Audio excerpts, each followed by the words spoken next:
प्रश्न ऑरा क्या है, ऑरे को साफ कैसे करें, चेहरे को चमकदार कैसे बनाएं। तो यह प्रश्न अत्यंत महत्वपूर्ण है, क्योंकि इस प्रश्न से स्वामी विवेकानंद और आदि गुरु शंकराचार्य की मृत्यु का रहस्य भी जुड़ा हुआ है।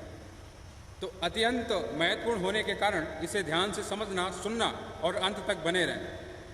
ऑरा है क्या, पहले ये जान लेते हैं। ऑरा बताया गया जो शरीर के चारों तरफ अदृश्य ऊर्जा घेरा बनाती है, उसे ऑरा कहते हैं। लेकिन यह अदृश्य ऊर्जा कहाँ से आ रही है, यह घेरा बन कहाँ से रहा है, इस पर पहले कभी बात नहीं की गई। वास्तव में जिस ऑरे की बात की जा रही है, जिस आभे की बात की जा रही है, जिसके संदर्भ में बताया जाता रहा कि एक अदृश्य ऊर्जा जो शरीर को चारों तरफ से घेरती है, वह आभा कहाँ से आ रही है, उसे मैं आपको अब बता रहा हूँ। यह ऑरा तांडे नाभि से लेकर ब्रह्मरंध्र के बीच में एक सफ़ेद धागा या मैग्नेटिक बेल्ट है, चुंबकीय क्षेत्र। यहाँ से जो ऊर्जा पैदा हो रही है वह शरीर को चारों तरफ से घेर रही है। ठीक इस बात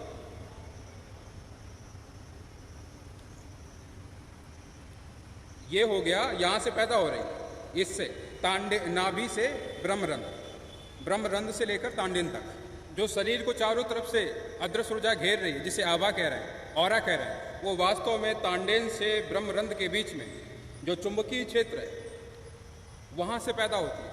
यहाँ से ऊर्जा पैदा हो रही है जो शरीर को चारों तरफ से घेर रही है। तो आभा यहाँ से प्रकट हो रही है।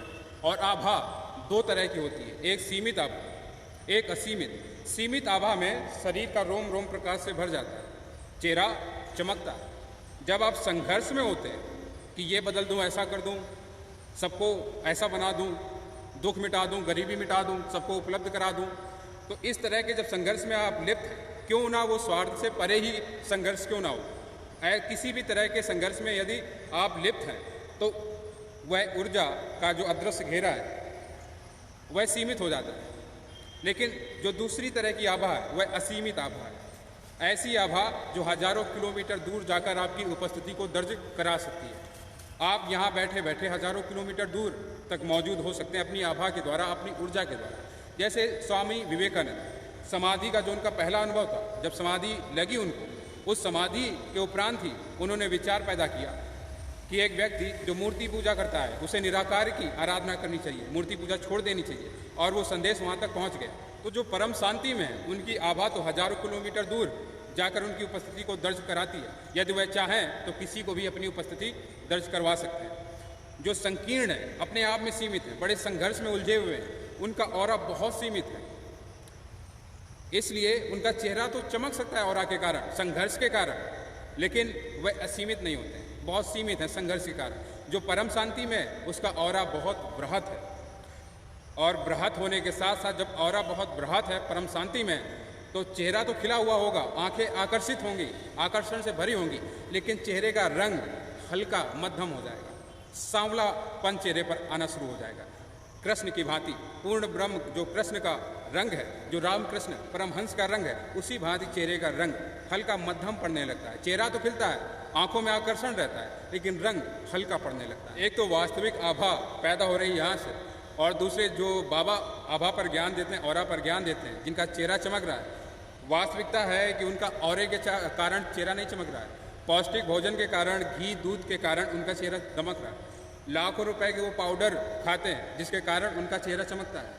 किसी आभा के कारण उनका चेहरा नहीं चमक रहा है। जो ऑरा पर ज्ञान दे रहे हैं और उनका जो चेहरा चमक रहा है वह उनके पाउडर, घी दूध, पौष्टिक भोजन के कारण चमकता है। गृहस्थ व्यक्ति से ज़्यादा साधु सन्यासी घी दूध का उपयोग करते हैं, पौष्टिक भोजन का उपयोग करते हैं। और घी दूध अध्यात्म में जहर के समान बताया गया।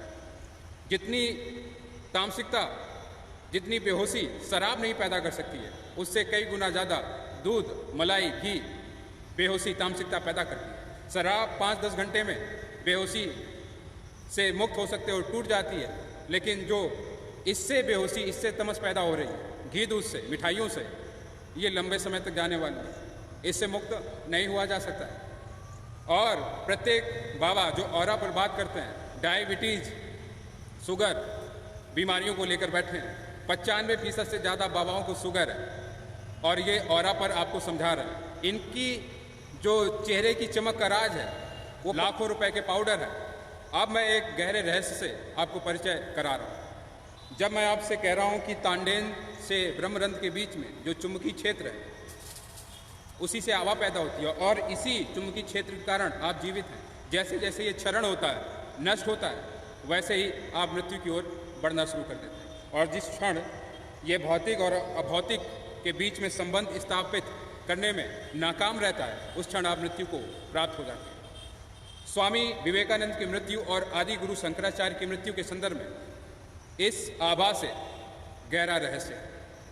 जिन ऋषियों ने बताया कि वो शरीर के बाहर गए और उनके क्या अनुभव रहा, तो प्रत्येक साधु सन्यासी ने लिखा कि एक सफ़ेद धागा उनके शरीर से जुड़ा हुआ है। इस भौतिक शरीर से जब वो बाहर निकल रहे हैं, बाहर का अनुभव कर रहे हैं, तो इस नाभि से, तांडेन से, जो उनकी वास्तविक स्थिति है, आत्मा है, वह इस तांडेन से एक धागे के सहारे जुड़ी हुई है। धागा अदृश्य है, आप चाहें तो नहीं पकड़ सकते हैं। यह वास्तव में चुंबकीय क्षेत्र है, चुंबकत्व है, जिससे वो जुड़े हुए हैं।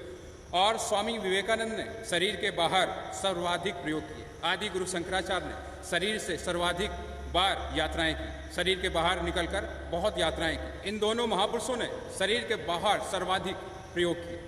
और जब शरीर के बाहर सर्वाधिक प्रयोग किए, जब उपलब्ध हुए, तो ये अपने आप में तो आनंद से भर गए, परमानंद में डूब गए। लेकिन बाहर जो बेहोशी देखी, दुख पीड़ा देखी, आम आदमी की बेचैनी देखी, उनके दुख से दुखी हो गए। यही संत की करुणा है। इस कारण से स्वामी विवेकानंद समाज में एक नई क्रांति के लिए बेचैन होते हैं, परेशान होते हैं, दुखी होते हैं। दूसरों के दुख से दुखी है ये संत। और फिर ये प्रयास करते हैं एक नई व्यवस्था को जन्म देने के लिए। शास्त्र पकड़ते हैं, शास्त्र मत और अपने विचारों को लेकर एक नई व्यवस्था बनाने की चेष्टा करते हैं। इसलिए मानसिक स्तर पर बहुत बोझ बढ़ रहा है स्वामी विवेकानंद पर।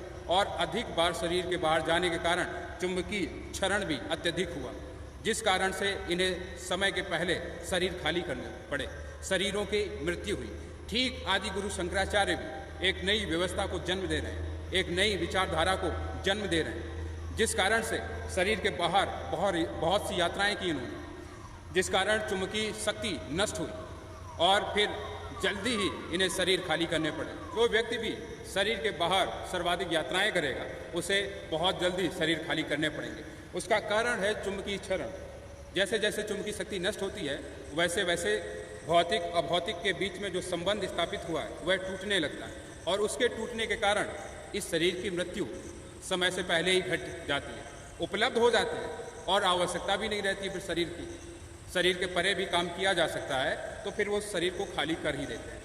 तो जिनको ऑरा को बहुत असीमित करना है, तो उन्हें शांत रहना शुरू करना चाहिए, ध्यान में उतरना चाहिए। जो ध्यान में उतर रहे हैं, उनका ऑरा वैसे ही असीमित होना शुरू कर देता है। जिसमें जितना अहंकार कम है या अहंकार शून्य है, उसका ऑरा उतना ज़्यादा असीमित है। ऑरा को शुद्ध कैसे करें, साफ कैसे करें?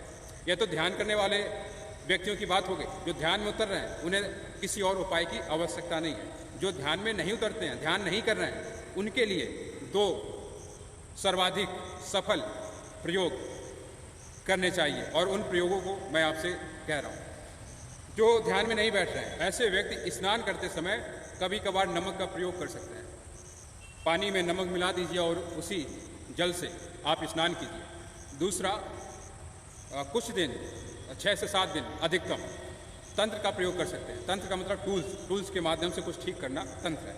तो तंत्र क्या है कि जैसे आप स्नान कर लेते हैं, अब बाल्टी में जल भरा हुआ, जल से भरी बाल्टी है, तो उसके तल पर इस उंगली से, यूनिवर्सल फिंगर, इस उंगली से उसके तल पर ह्रीम लिखिए। ये कामाख्या का बीज मंत्र है। तो ह्रीम लिखकर उस जल को आंख बंद कर लीजिए और पूरा जल शरीर के ऊपर उड़ेल दीजिए। ब्रह्मरंध्र पर पूरा जल डाल दीजिए। और जब जल डालेंगे, आंख बंद रहेंगी, तो उसी क्षण बहुत सी चीज़ें आप गिरती हुई महसूस करेंगे। ये आभा को बहुत तेज़ी से साफ करता है, चमकदार बनाता है।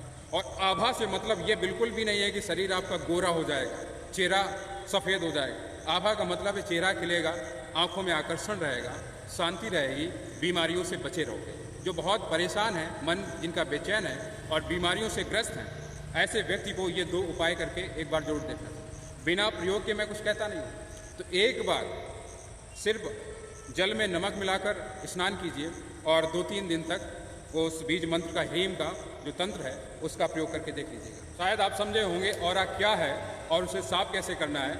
और जो शरीर के बाहर निकलते हैं, वो तांडेन से ही बाहर निकलते हैं, तांडेन से उनका जुड़ाव रहता है। लेकिन एक और बात बताना आपको भूल रहा था, जो तांडेन अधिकतर जो साधु सन्यासी रहे या सभी साधु सन्यासियों ने जो शरीर के बाहर अनुभव के संदर्भ में जिक्र किए, उन्होंने बताया कि तांडेन से एक धागा अदृश्य सफ़ेद धागा चिपका हुआ है और उसी से वो यात्रा कर रहे हैं।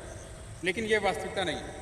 सिर्फ नाभि से नहीं, तांडेन से नहीं, ब्रह्मरंध्र और तांडेन दोनों छोरों से शरीर के बाहर यात्रा की जा सकती है। तांडेन से भी की जा सकती है, अधिकतर तांडेन से ही की जा सकेगी। उसका कारण है कि ब्रह्मरंध्र से ज़्यादा क्यों नहीं की जा सकती है, क्योंकि जब तांडेन से बाहर जा रहे हो तो वापस लौटना आसान है, लेकिन जब ब्रह्मरंध्र के जोड़ से बाहर निकल लो तो वापस लौटने में बड़ी मुश्किल है। शरीर में दोबारा प्रवेश मिलना बड़ा दुष्कर हो जाता है किसी के लिए भी। तो तांडेन से निकलना आसान है और वापस प्रवेश लेना आसान है, लेकिन तांडेन से प्रवेश लेना आसान नहीं होता। बाहर जाना तो आसान है, लेकिन दोबारा प्रवेश मुश्किल हो जाता है। इसीलिए साधु सन्यासियों ने चुना कि तांडेन से चिपक कर वो बाहर जा रहे हैं, नाभि से चिपक कर बाहर जा रहे हैं, और जब वो शरीर छोड़ रहे हैं, माँ मृत्यु घट रही है, तब ब्रह्मरंध्र को फोड़कर वो परम ऊर्जा निकल गई। और उसी की याद में आज भी हमारी संस्कृति सभ्यता में जब कोई मृत्यु को प्राप्त होता है, शमशान घाट में उसका सर फोड़ा जाता है उस ब्रह्मरंध्र की याद में, क्योंकि जो जागा वो ब्रह्मरंध्र फोड़कर निकल गया। ब्रह्मरंध्र से ही प्रवेश लिया था, जब गर्भ में आया तो ब्रह्मरंध्र से प्रवेश किया, और जब गया अनंत ऊर्जाओं में लीन हुआ तो ब्रह्मरंध्र फोड़कर वो निकल गया। इसलिए जो जिसकी मृत्यु घटित हुई है वह भी परम ऊर्जा में समाहित हो सके, लीन हो सके, इसलिए उसकी याद में अभी भी हमारी संस्कृति सभ्यता में जो मुर्दा है उसका सर फोड़ा जाता है।